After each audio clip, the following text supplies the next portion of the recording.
ibintu bimaze kuja kuri social media abantu ati uyu mugabo rero he yabeshe no musi vyo bigiye vyahinyuka si itariki 20 z'uko kwezi kw'icumi turarindira reka turara bamwe ati azobura yahungira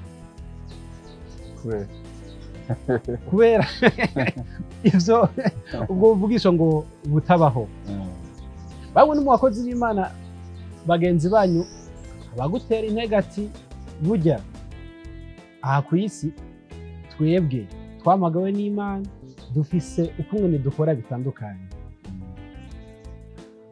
uno munsi mu gihe tugitegereje ko event hagera habura iminsi mikeyi bimeze gute muri rusange buvugishwa buracariho koko by'ukuri canke turacakomeza rwa rugamba ngo somodo bimeze neza kandi nturavaho buracariho kuko biravuga ngo mu gihe cyacu abasore bazerekwa abatama nabo bazorora rero buracahari mu gihe ishengero ritaraduza nta nkeka turoventi ahubwo bazi ari benshi cyane turi n'ahazi Imana twishime ko Imana yaduhaye umunsi mwiza udasanzwe mu gihe umukozi w'Imana Apôtre yanditse kuri tapi vyubuvugishwa ni sawa gusa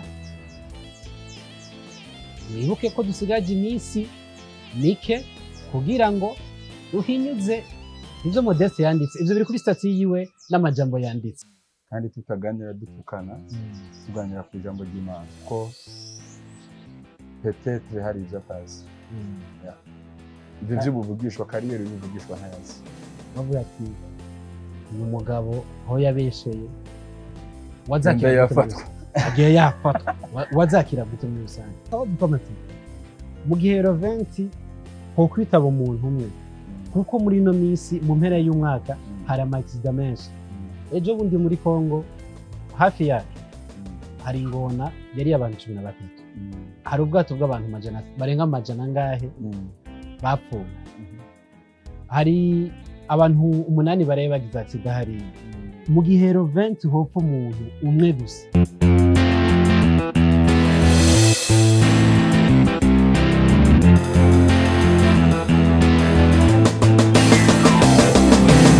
Yes, bakunze open mic. My name is Patrick. Ndi kumwe n'umukozi w'Imana Modeste, Prophète Ambassador. Ndakuramukije. Nazo turabaramukije. Mumeze neza. Turashima Imana. So ni turaza kugaruka kuri kintu kimwe. Turaza kugisigaje amasaha make canke misi mike kugira ngo ico kintu kije kumugaragara.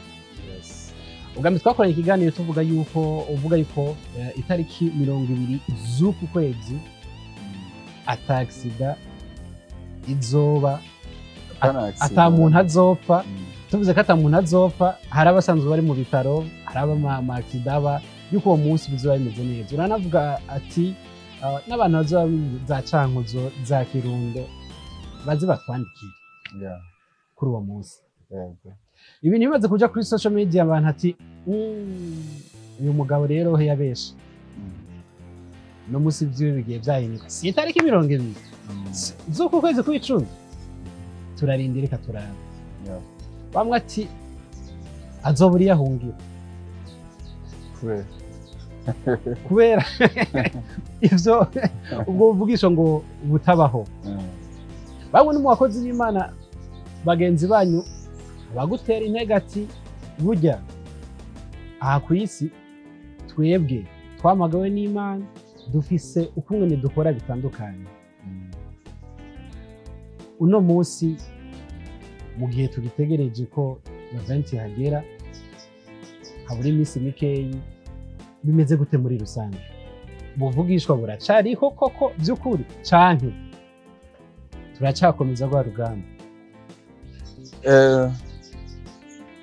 icyo novuga ngo somodo bimeze neza kandi nturavaho buracariho kuko biravuga ngo mu gihe cyacu abasore bazerekwa abatama nabo bazorora rero buracyahari mu gihe ishengero ritaraduzwa. nta nkeka turoventi ahubwo bazi ari benshi cyane rwose. Turi n'ahazi Imana twishime ko Imana yaduhaye umunsi mwiza udasanzwe mu gihugu. umukozi w'Imana Apôtre ati vyubuvugishwa ni sawa gusa mwibuke ko dusigaje iminsi mike kugira ngo duhinyuze ivyo Modeste yanditse. Ivyo biri kuri stati yiwe n'amajambo yanditse. So tumureke kumuvugaho kubera ko sinkunda kuvuga ku bantu bamaze kuvuga ko ari abakozi b'Imana. Ariko iyo yafashe stati yawe agashirako ifoto akandikako aba ari public, aba yakuvuze wewe.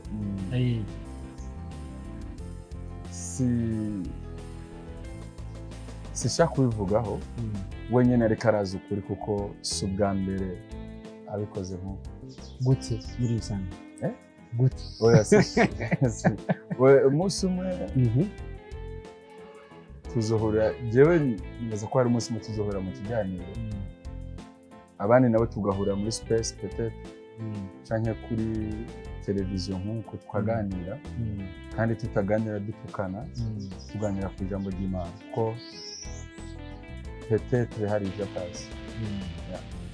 Ivyo vyubuvugishwa, kariyeri y'ubuvugishwa ntayazi. Mu vy'Imana hariho imico itandukanye ibikorwa vyo gukorera Imana, canke uri umu Apôtre ubu ushoboye ngira ibintu vyose.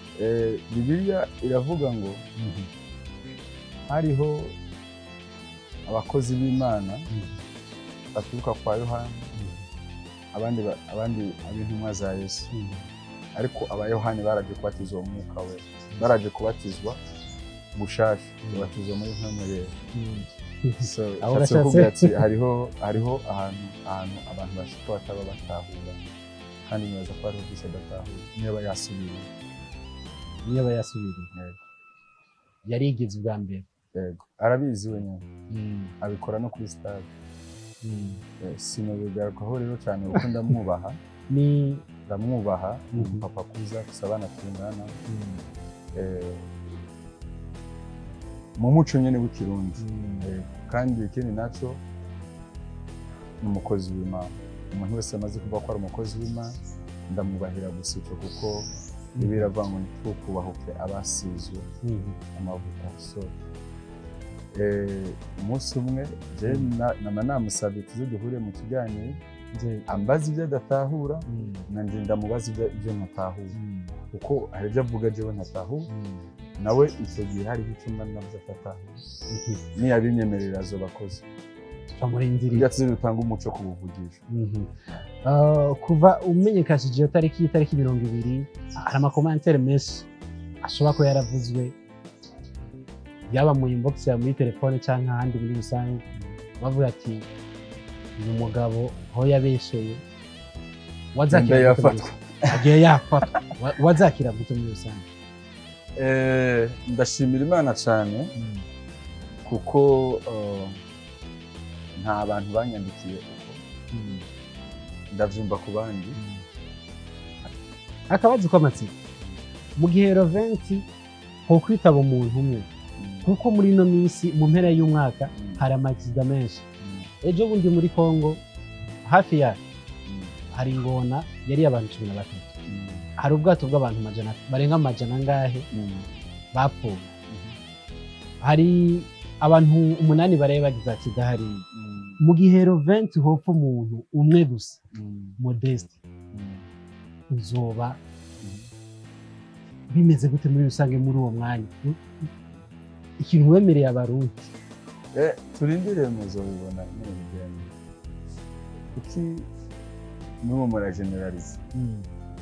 Kandi ahubwo ibyo bintu bavuga ngo iminsi y'umwaka mushasha uheze abantu batoza gupfa, we have to ban it.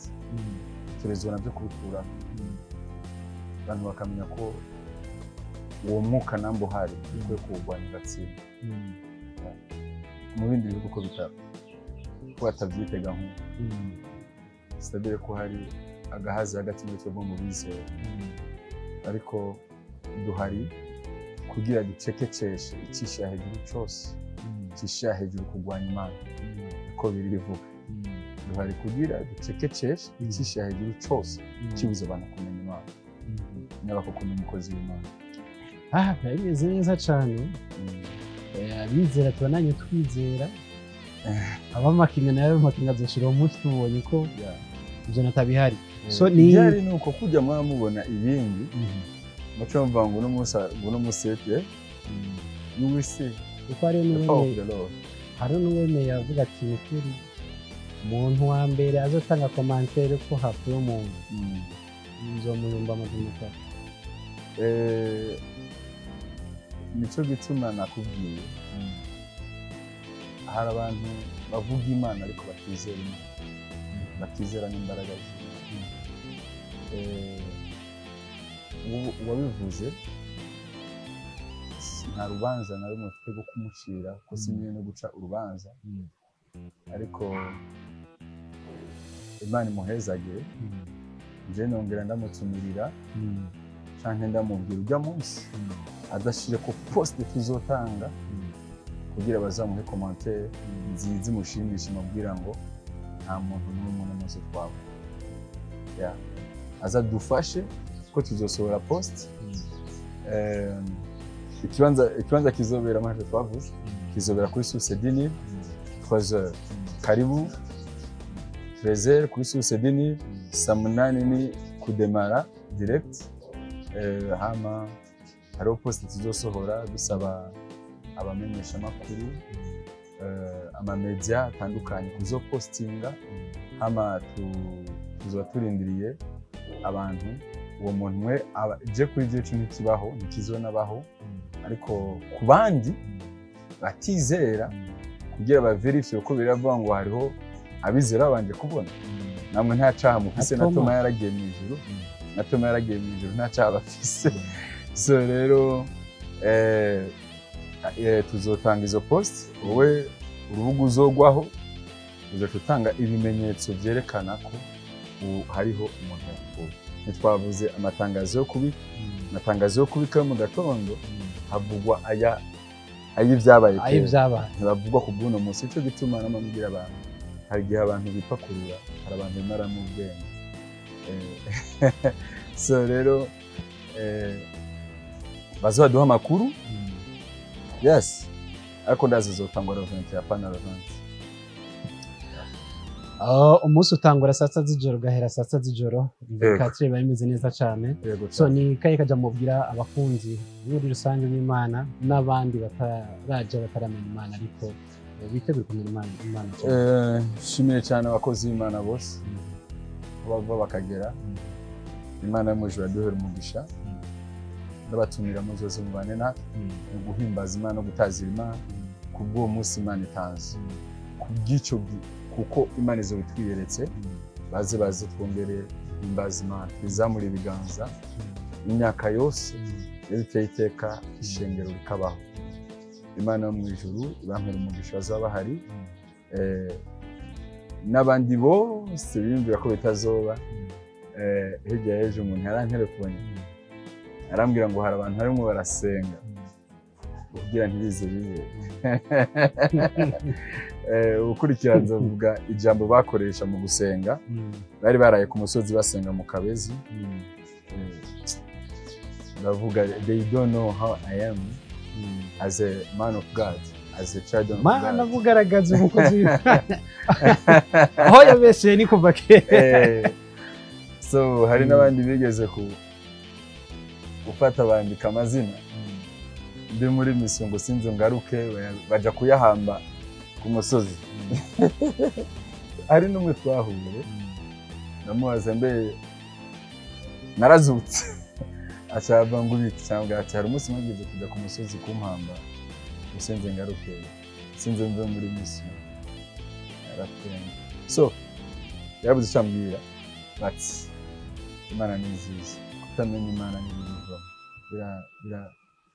biratuma nyene mvuga ati turacafise igikorwa cyo gukora. So ndagushimire cyane.